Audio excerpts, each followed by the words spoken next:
Hello friends, good morning. Welcome to my amazing sa pyara sa channel Physics Universe. I hope you are all fine at your home and we are enjoying these online lectures. So guys, this is part 2 of our this topic, application of the principle of flotation. So our fourth classification, that is flotation of iceberg. So iceberg मतलब कि बर्फ का एक बहुत बड़ा टुकड़ा वो कैसे फ्लोट हो रहा है in on the surface of water. So iceberg, we know that the density of iceberg is less than the density of water. मतलब कि अगर उसकी अप्रोक्सीमेट डेंसिटी अगर बोला जाए जो आइसबर्ग की होगी, दैट इज 0.917 ग्राम सेंटीमीटर की, और उसके अकॉर्डिंग अगर पानी की देखें तो that is 1 gram centimetre three inverse. Clear? ये जो पानी की डेंसिटी है that is for river water. अगर सी वाटर की होगी तो 1.026 ग्राम सेंटीमीटर थ्री इनवर्स. तो it clearly shows that this density is less than the water surface density. So इसके अकॉर्डिंग जो हमारा आइस का जो टुकड़ा है, जब कभी भी हम लोग उसको पानी में रखेंगे तो वो फ्लोट होगा क्योंकि डेंसिटी कम है. क्यों फ्लोट हो रहा है? क्योंकि उसका जो वेट है वो, जब हम लोग उसको पानी में रखेंगे, उसका जो पानी के अकॉर्डिंग जो फ्लोटेशन होगा, जो अपथ्रस्ट लगेगा, वो वेट से ज़्यादा होगा. सो दैट्स वाई बर्फ़ ऑलवेज पानी पे तैरेगा. Okay, so now we are moving on to first example, that is volume of iceberg above the water surface while floating. अगर हम उसके वॉल्यूम की बात करें तो simple, starting from the force equation, force is equal to M G, और mass के according suppose के हमारे पास v, ये जो वॉल्यूम है वो वॉल्यूम हम लोग आइसबर्ग का ले लेंगे, आइसबर्ग का वॉल्यूम, और small v, that is the water volume which is displaced around the iceberg. So water volume पूरा नहीं लिख रहा बट डिस्प्लेस लिख रहा हूँ. ठीक है, तो समझ जाना है कि ये पानी जो है उसका वॉल्यूम है जो आइसबर्ग के आसपास उससे जुड़ा हुआ है. ओके, अब फोर्स की फॉर्मूला के अकॉर्डिंग यहाँ पर देख लेते हैं कि आइसबर्ग, तो दैट इज वी, है ना. फिर rho, so v into rho is our small m, so mass of our iceberg. So यहाँ पर जो डेंसिटी होगी वो आइस की डेंसिटी होगी क्योंकि हम लोग उसके वॉल्यूम की बात कर रहे हैं, इंटू जी. अगर कोई भी आइसबर्ग अगर पानी में फ्लोट कर रहा है, so this force is equal to this force rho water into G. Clear? So यहाँ पर g will be cancel out. So we have now V upon small v is equal to rho W upon rho ice. Clear?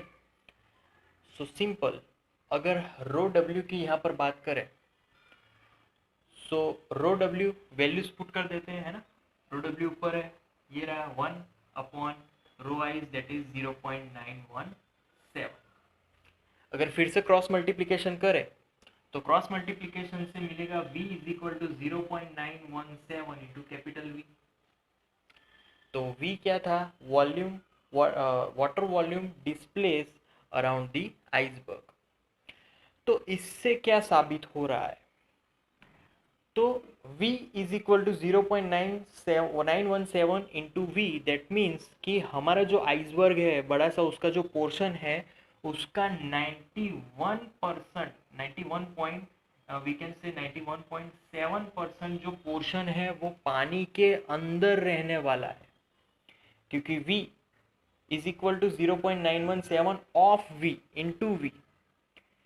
तो ये जो v है it clearly show that the volume of iceberg. So 91.7 जितना iceberg नीचे पानी में डूबने वाला है, सिर्फ 9%, इट इज सॉरी 8.3% ही पानी के ऊपर रहेगा. तो हम जो देख पाएंगे, जितना बड़ा आइसबर्ग होगा तो सिर्फ छोटी ही उसकी जो पोर्शन है वो दिख पाएगी. तो सिर्फ 8.3% ही हम लोग देख पा रहे हैं, बट उससे के अंदर जो मास है, उसका जो वॉल्यूम है, वो तो इम्पोर्टेंट, उसका जो पोर्शन है वो अंदर ही है. तो जब कभी भी हमें छोटी आइसबर्ग दिखेगी हम अगर शिप से जा रहे हैं बट उसके अंदर उसका बड़ा सा वॉल्यूम छुपा हुआ है ना, तो इस डेंसिटी पे कितना आइसबर्ग डूबने वाला है उस पे डिपेंड करेगा। ठीक है, यहाँ पर हमने जो वाटर सरफेस लिया था वो पानी का 1 ग्राम सेंटीमीटर 3 इनवर्स लिया था, बट अगर वो सी सरफेस होगी तो उसकी डेंसिटी तो है 1.026 ग्राम सेंटीमीटर 3 इनवर्स, तो ये चीज़ और डूबने वाली है, तो यहाँ पर ज़्यादा परसेंटेज आ जाएंगे, क्योंकि ये जो है ना, सॉरी, यहाँ पर कम परसेंटेज आ जाएंगे क्योंकि हमारा जो न्यूमरेटर है वो बढ़ गया। अगर न्यूमरेटर बढ़ेगा तो यहाँ पर परसेंटेज कम होने वाले हैं, तो भी फिर भी बहुत बड़ा सा पार्ट अभी भी पानी में ही है, हमें भले ही छोटा आइसबर्ग दिखे बाहर से according to air medium, but बाहर से वो छोटा लगेगा बट अंदर से वो बहुत बड़ा होगा inside the water surface. Okay, now we are moving on to our next example, that is icebergs are dangerous for ships। Iceberg क्यों डेंजर है? तो इस वजह से डेंजर है क्योंकि बहुत बड़ा पार्ट उसका पानी में है। अगर छोटा सा भी हमारा शिप का अगर कोई कोना उससे अगर टच हो गया तो वो पूरा डैमेज हो सकता है, क्योंकि अगर जितना बड़ा आइसबर्ग अंदर पानी में छुपा हुआ होगा उसका वॉल्यूम उतना ही बड़ा होगा, उसकी रिजिडनेस भी उतनी ज़्यादा होगी। आप लोगों ने टाइटैनिक मूवी देखा ही होगा, तो it is the best example of this dangerness of icebergs. पूरी शिप डूब गई थी, हमें ऊपर से उस मूवी में हमें ऊपर से लग रहा था आइसबर्ग बहुत ही छोटी है, बट नीचे से वो उसका जो टुकड़ा होता है वो बहुत बड़ा होता है।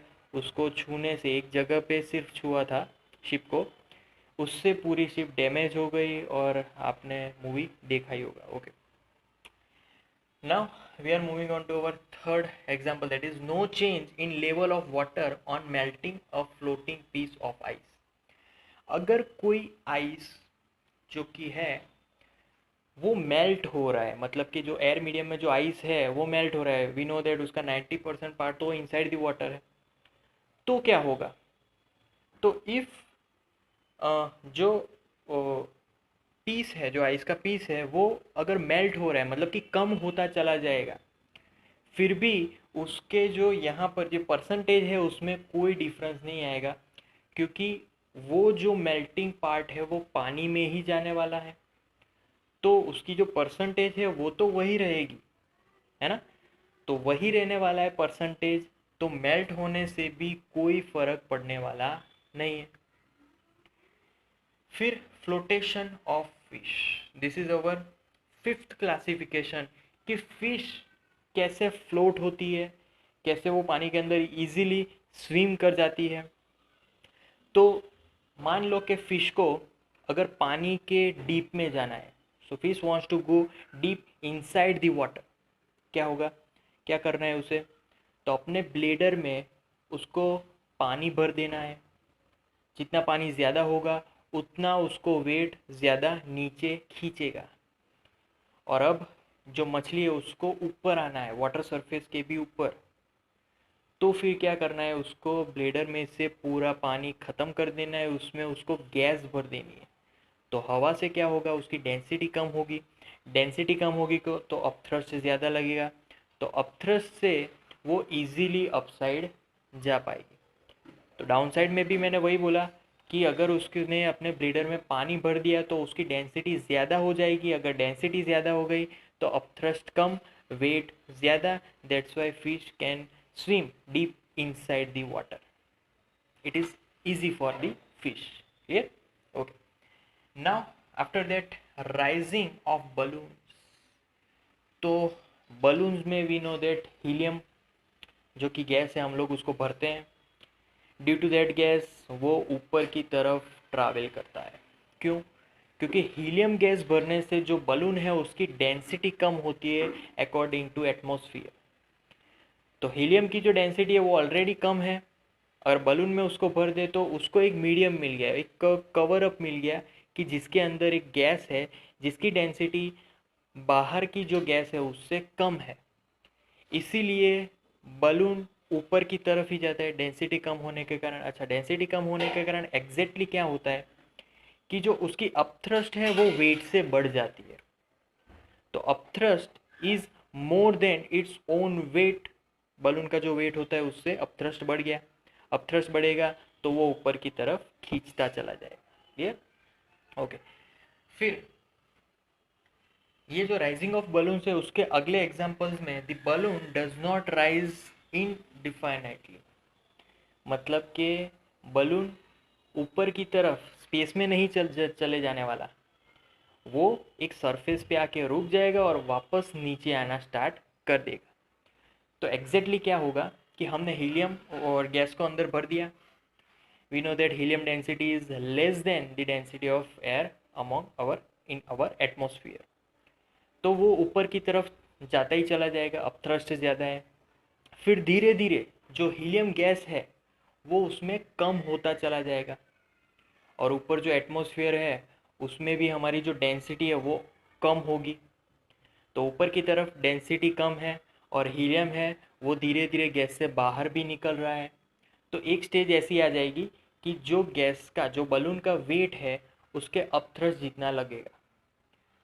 तो एक तो दो रीज़न है, पहला रीज़न कि हीलियम थोड़ा बाहर निकलेगा जिससे कि उसकी डेंसिटी बढ़ेगी, और दूसरा जो फैक्टर है ऊपर एटमॉस्फेयर के अपर सरफेस में एटमॉस्फेयर की जो डेंसिटी है वो कम होती है। तो दोनों डेंसिटी जब कभी भी सेम होगी तब हमारा जो बलून है एज अ हॉरिजॉन्टल ट्रैवल करेगा, वो और ऊपर नहीं जा पाएगा। So that's our good example that balloon is not rising about up to the one boundary. So that's our whole topic today, guys. So that's it for today. Thank you so much for viewing my videos till the end. That means a lot to me. Please like my videos and subscribe my channel.